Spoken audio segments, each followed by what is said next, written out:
Are you going to ask me a Alright, question now first? we're recording, so. Alright. Because I am Specialist Guy Malinsky, Washington National Guard. This is Specialist Woolman, Washington National Guard. And what are we doing here, Specialist Woolman? Well, as you see, we have a couple lanes up here. We've had some zombie activity in these derelict buildings in this little Salem, little country town. We're just trying to clear it out, trying to keep everybody safe. We haven't had any casualties come through just yet, but we have had some gunshots in these surrounding buildings. Why don't we take a walk down there and see? So, Yes. so how common are these things? Well, we're thinning out the herd slightly, but it's still a really menacing threat. Yeah, people don't know that it's actually a biological threat, not a chemical or radiological, like people are meant to know. That's a super common misconception, but biological as it is, it's like a rash, as you say. It's something in the environment that you just have to deal with. You know what I'm saying? We're doing the best we really can. It springs out, I think in America it springs out fairly commonly. I'd say once every 3 months somewhere in America. All right. Now, you see this big building right here? Yeah. We already cleared this one out about 2 hours ago. But we're still hearing noises. We still hear some scraping around in there. We think there might be a couple little things still going on. But we're going to send another sweep through there. And I just said we're right now set up for any possible contamination. All right, and the point of this right now is to decon any of our guys or any civilians that are caught. Absolutely. Anything from a slight blood splatter to a full-on bite or a penetrating wound. Fun fact, not everyone who gets bitten transforms. I know there's a lot of misconception with all the movies and stuff going on. You know, fairly common. You see these guys just laughing. I mean, it's a pretty safe thing. A full-blown epidemic is pretty much not likely to happen. You have to have a predispositioned ability to get turned into one. Absolutely. Not only that, but it's a bite that really kills you. You already have the strand available in your stream to turn into this zombie or this flesh eater or this. Biggest misconception is that they don't go for the brain. A lot of TV shows put that out that they eat brain, but no. But nevertheless, we take this quite seriously. Absolutely. It's a huge operation we have going right now. We liaison with several different guard agencies and even the Homeland Response. Yeah, so you can see their major vehicle is just on the other side of this tent. We got to get to their vantage point to really. All right, let's take a walk. Yeah. Yeah, just watch your step. Watch your step. Of course, of course. I mean, we don't really choose the areas these things happen at.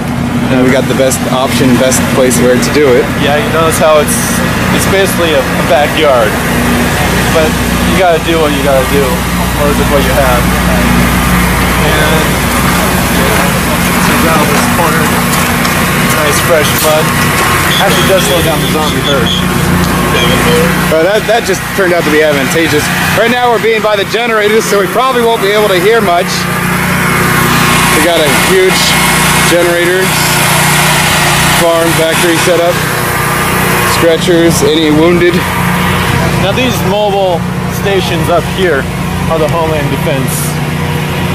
They're fairly well organized and they're really the first responders. You see another one of our derelict buildings. Yet to be cleared out, but we haven't heard a whole lot of activity from it. That's one of our next major hotspots to hit. We have MPs around the whole area containing the situation so it doesn't spread. A perimeter is super important in a situation like this. We control what's going on the site, but we have to control what's going on around the site as well. That we do. And we have a... Take a look at this building again. I think all right. Right there right now.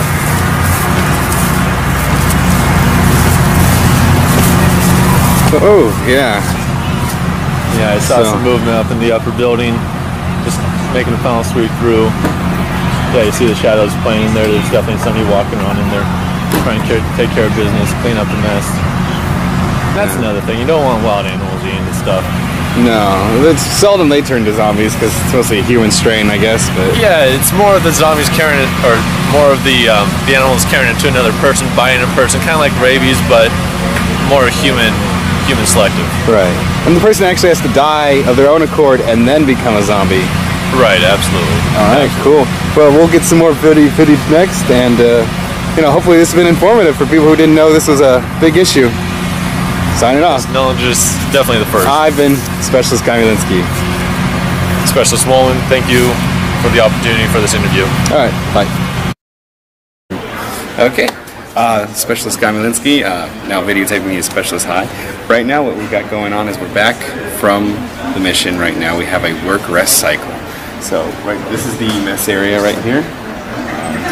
They come serve us breakfast and lunch. Well, just breakfast at this point. That's all we worked out. We got the MREs for lunch and dinner. So this is, I want to give you a quick shot of the area where we're sleeping. It's always dark because, well, we work at night. Well, I mean, we work a day or night. It's just a pretty cool area. Just gotta keep it quiet when we go down there. Edit out quite a bit of this. Yep. We gotta keep it quiet because it's a 24-hour work rest cycle and we have to always be able to sleep. Most of our guys, since it's the daytime, are out there right now, so most of these guys are. Fortunately, I get to work nights because I see better at nighttime. So. Alright, hopefully this has been a bit more enlightening, and thank you for watching. Alright, this is Specialist Kamielinski here with Specialist Leslie, and we're about to take off after completing our mission out here. What did you think of the operations? The same as always. I mean, it's strange because at first when we started encountering all of them, you start thinking, this can't be real. It's got to be fake. This is something out of the freaking movies. But once we actually started getting into it, we realized it wasn't fake. These people were really messed up. I mean, it's something straight out of the movies, but at the same time, reality hit us hard like a ton of bricks. Yeah, I'm not gonna lie, it's a little traumatizing. I mean, the fact that we don't like to use the word zombies. We like to use the word living impaired. Living impaired. Infected individuals, infected civilians, however you want to put it. But they're zombies. I mean, the first time you see them, you're a little taken back because you didn't really know how to deal with it. Some of them come in, they're missing limbs. Some of them technically shouldn't be alive, but they are. I mean, all we really do is just quarantine them, put them in an area to where we can keep them isolated, keep an eye on them, and then we incinerate all of them at one time. I mean, our suits protect us from the contaminant that's in the air, but other than that, if they get you, they get you. So. Yeah, I mean, it's never that big of a deal, No, it's a common occurrence. We have training for this kind of thing. The Army has a special military occupational specialty, the Sebring schools that we go to learn how to deal with this kind of stuff. So it's a common everyday occurrence. It's something that we deal with all the time. It's about once every 3 months, I believe, is the common rotation. In the U.S. at least. Right, yeah. I know in other countries they'll send their military units over here to kind of gain experience and learn how we do it. We've trained Puerto Rico, we've trained Bangladesh, we've trained England, they all come over here.